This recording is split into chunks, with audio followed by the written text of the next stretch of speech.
तो जैसा कि लास्ट पार्ट के एंड में हम लोगों ने देखा था कि मिस फैंगलिंग ने अपने क्लोन बॉडी को अपेयर कर लिया था और ये सभी बहुत ही तेजी के साथ में ब्लड पूल की गहराई में जाने लगते हैं। और अब आगे इस एपिसोड की शुरुआत में ये सभी बहुत ही तेजी के साथ में ब्लड पूल की गहराई में जा रहे थे, लेकिन तभी मिस फैंगलिंग की क्लोन बॉडी को पता चल जाता है कि फायर पॉइजन बहुत ही तेजी के साथ इन लोगों की ओर आ रहा है, इसलिए वो अपने सामने एक प्रोटेक्टिव बैरियर बना लेती है। लेकिन ये फायर पॉइजन बहुत ही ज़्यादा पावरफुल होता है, जिसकी वजह से इस क्लोन बॉडी की मौत इसी जगह पर हो जाती है।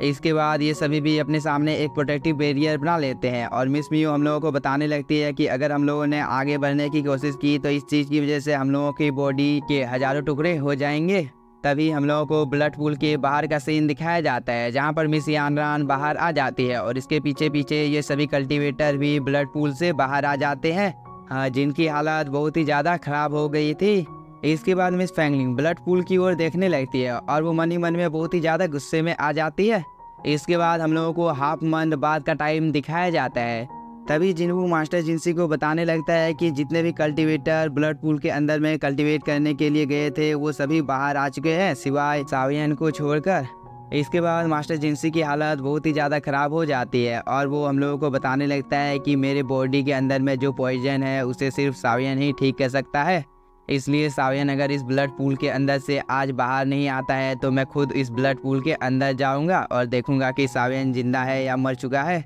ये दोनों कुछ देर तक ऐसे ही बात करने लगते हैं, लेकिन तभी ब्लड पूल में कुछ हलचल होने लगती है। इस चीज़ को देखकर सभी बहुत ही ज़्यादा शॉक हो जाते हैं। तभी माउंटेन के अंदर में बहुत ही अमाउंट में स्पिरिचुअल एनर्जी जाने लगती है। इस चीज़ की वजह से यहाँ पर एक बहुत ही ज़्यादा खतरनाक एनर्जी रिलीज होती है, जो कि और किसी ने नहीं, सावियन ने ही रिलीज की थी, जो कि बहुत ही ज़्यादा पावरफुल था। इस चीज़ को देखने के बाद एल्डर जिंगसी थोड़ा सा शॉक हो जाता है और वो बोलता है, क्या अब सच में सावियन डोजन को ब्रेक थ्रू करने वाला है? अगर ऐसा हुआ तो ब्लड पूल में वह एक लौता ऐसा आदमी बन जाएगा जिसने सक्सेसफुली डोजन लेवल को अचीव किया है। इसके बाद यहाँ पर एक एनर्जी का ब्लास्ट होता है, जिसकी वजह से यहाँ पर जो ग्रीन कलर की एनर्जी निकल रही थी वह कुछ देर के लिए शांत हो जाती है और हल्की हल्की बारिश होने लगती है। और इसी बीच हम लोगों को सावियन को दिखाया जाता है, जिसके सभी कपड़े फट गए थे, लेकिन वो अब दिखने से बहुत ही ज़्यादा पावरफुल लग रहा था, क्योंकि सावियन अब अपने विंग्स के बिना ही फ्लाई कर रहा था। मतलब इसने फाइनली और डोजन लेवल को ब्रेक थ्रू कर लिया है। तभी मास्टर जिंगसी सावियन के सिर के ऊपर जो निशान बना था उस चीज़ को देखकर बोलता है, ये तो मास्टर कीपालू द्वारा छोड़ी गई सोल छाप है, आखिरकार ये सावियन के पास क्या कर रही है? तभी सावियन मास्टर यावलाव को जिस जगह पर कैद कर रखा गया था, अचानक से वह उस जगह पर पहुंच जाता है और मास्टर यावलाव की कंडीशन बहुत ही ज़्यादा खराब होती है, जिसे देखकर सावियन बहुत ही तेज़ी के साथ मास्टर यावलाव के पास आ जाता है। इसके बाद वो अपने मास्टर की कंडीशन को देखकर बहुत ही ज़्यादा उदास हो जाता है, क्योंकि उसके मास्टर की बॉडी के अंदर से सोल पावर कंटिन्यू बाहर निकाली जा रही थी। तभी सावियन मास्टर यावलाव से माफ़ी मांगने लगता है कि मैं उस लायक नहीं हूँ कि मैं आपको इस जगह से आज़ाद कर बाहर ले जा सकता हूँ, मैं किसी भी काम का नहीं हूँ, और वो ये बोलकर यहाँ पर रोने लगता है। इस पर मास्टर यावलाव बोलता है, सावियन तुम बहुत ही ज़्यादा टैलेंटेड हो, क्योंकि तुमने इतने ज़्यादा कम उम्र में डोजन को ब्रेक थ्रू कर चुके हो, इसलिए मुझे तुम पर गर्व है कि तुम मेरे डिसाइपल हो। इसके अलावा तुम्हें मेरी चिंता करने की कोई भी जरूरत नहीं है, क्योंकि सोल पैलेस में मेरी हालत उतनी भी ज़्यादा ख़राब नहीं है जितनी तुम्हें लग रही है। इस पर सावियन बोलता है, मास्टर यावलाव आज मैं आपसे एक वादा करता हूँ कि मैं जितनी जल्दी हो सके सोल पैलेस के साथ फाइट करने के लिए यहाँ पर आऊँगा और आपको छुड़ाकर इस जगह से वापस ले जाऊँगा। इस पर मास्टर यावलाव भी हाँ बोलता है। तभी एक एल्डर बताने लगता है कि मुझे उम्मीद नहीं थी कि सावियन तुम इस जगह पर आ जाओगे, क्योंकि इस जगह पर आना कोई मामूली बात नहीं है, लेकिन तुम्हें क्या लगता है कि तुम इस जगह पर इतनी आसानी के साथ दोबारा से लौटकर वापस जा सकते हो? क्योंकि तुम्हारी पावर इतनी ज़्यादा नहीं है कि तुम अपने मास्टर को इस जगह से छुड़ाकर वापस ले जा सकते हो। और वो ये बोलकर सावियन के ऊपर एक पाम अटैक कर देता है। इस पर सावियन भी इस अटैक को रोकने की कोशिश करने लगता है, लेकिन ये अटैक बहुत ही ज़्यादा पावरफुल होता है, जिसकी वजह से सावियन को इस अटैक को रोकने में प्रॉब्लम होने लगती है और इसके बाद सीधे आकर ये अटैक सावियन को लग जाती है, जिसकी वजह से यहाँ पर एक ब्लास्ट होता है। इस चीज़ को देखकर मास्टर यावलाव थोड़े से परेशान हो जाते हैं और वो बोलते हैं, सावियन क्या तुम ठीक हो? तभी हम लोगों को सावियन को दिखाया जाता है, जिसने दोबारा से अपनी स्पिरिट को रिकवर कर लिया था, और वो बोलता है, मैं कभी भी हार नहीं मानूंगा। इस पर सोल पैलेस का ये एल्डर बोलता है, सावियन तुम्हारे लिए अच्छा यही होगा कि तुम इस जगह पर अपने घुटने टेक कर मेरे सामने हार मान लो, नहीं तो तुम्हारे लिए बहुत ही ज़्यादा बुरा होने वाला है।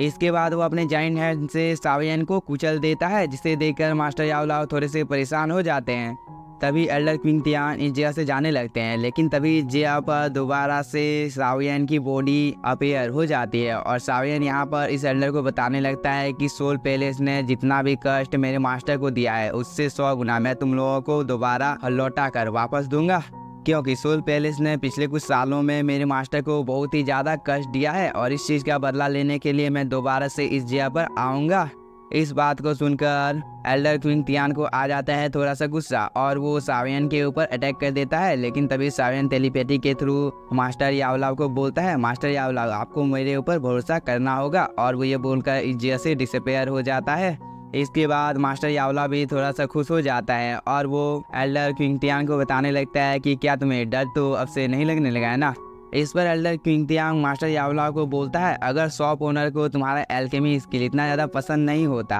तो मुझे डर है कि तुम आज इस जगह पर सरवाइव कर पाते, क्योंकि मैं तुम्हें जान से मारने से पहले एक बार भी नहीं सोचता। इसलिए मास्टर याओलाओ तुम्हारे लिए अच्छा यही होगा कि तुम सोल पैलेस को ज्वाइन कर लो, क्योंकि तुम्हारा वो डिसाइपल तुम्हें इस जगह से छुड़ा कर कभी भी नहीं ले जा सकता है। इसके बाद वह इस जगह से चला जाता है, लेकिन मास्टर याओलाओ को सावियन के ऊपर पूरा भरोसा था, इसलिए मास्टर याओलाओ बोलता है, मैं उस दिन का इंतजार बहुत ही बेसब्री के साथ कर रहा हूँ जब मेरी मुलाकात दोबारा से सावियन तुम्हारे साथ होगी, और साथ ही मुझे तुम्हारे ऊपर पूरा भरोसा है कि तुम इस जगह पर मुझे बचाने के लिए जल्दी से जल्दी आओगे, तब तक मैं तुम्हारा इस जगह पर इंतजार कर रहा हूँ। इसके बाद हम लोगों को प्रेजेंट का टाइम दिखाया जाता है, जहाँ पर सावियन को होश आ जाता है और वो बोलता है, मास्टर मेरा इंतजार कर रहा है। इसके बाद यह सीन यहीं पर कट होता है। हम लोगों को कुछ देर बाद का टाइम दिखाया जाता है, जहाँ पर सावियन मास्टर जिंगसी के पॉइजन को ठीक करने की कोशिश कर रहा था और जिनवू सावियन को बोल रहा था कि इस ब्लड पूल में डोजन लेवल को ब्रेक थ्रू करने वाले तुम इकलौते व्यक्ति हो।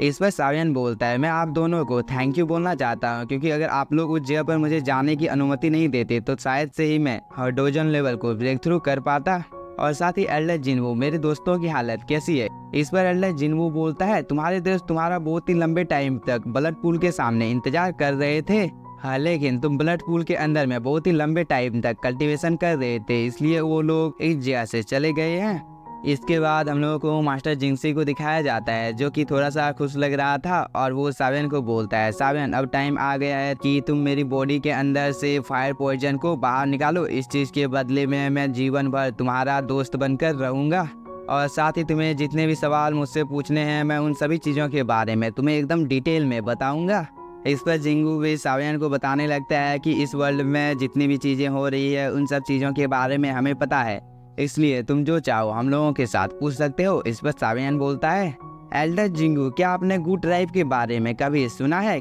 इस बात को सुनकर एल्डर जिंगू थोड़ा सा शॉक हो जाता है और वो बोलता है, सावियन तुम यहाँ पर गुड ड्राइव के बारे में क्यों जानना चाहते हो? क्या तुम्हारा उन लोगों के साथ दुश्मनी तो नहीं चल रहा है ना? इस पर सावियन बोलता है, तुम्हें चिंता करने की कोई भी जरूरत नहीं है, क्योंकि ऐसी बात नहीं है, क्योंकि मुझे पता है कि ये सब चीज़ें एशियन ट्राइब से जुड़ी हुई है। इस पर जिंगू सावियन को बताने लगता है कि एशियन ट्राइब बहुत ही ज़्यादा पावरफुल है और तुम इसकी पावर का अंदाज़ा इस बात से लगा सकते हो कि उसके सामने सोल पैलेस, वारक्राफ्ट वर्ल्ड और 3 मेजर फैमिली भी उसके सामने कुछ भी नहीं है। और साथ ही एशियन ट्राइब एशियन टाइम से ही चला आ रहा है, क्योंकि वे अपने नाम को पास ऑन कर देते हैं और लेजेंड की माने तो उन लोगों का वंश डूबी है। जिंगू के ये बोलने के साथ ही हम लोगों का ये एपिसोड हो जाता है ख़त्म। तो अगर आप लोगों ने अब तक इसके पिछले पार्ट को नहीं देखा है तो जाकर उसे भी देख लीजिएगा, और अगर आप लोगों को वीडियो पसंद आया होगा तो चैनल को सब्सक्राइब कर लीजिए और वीडियो को like. Thank you for watching.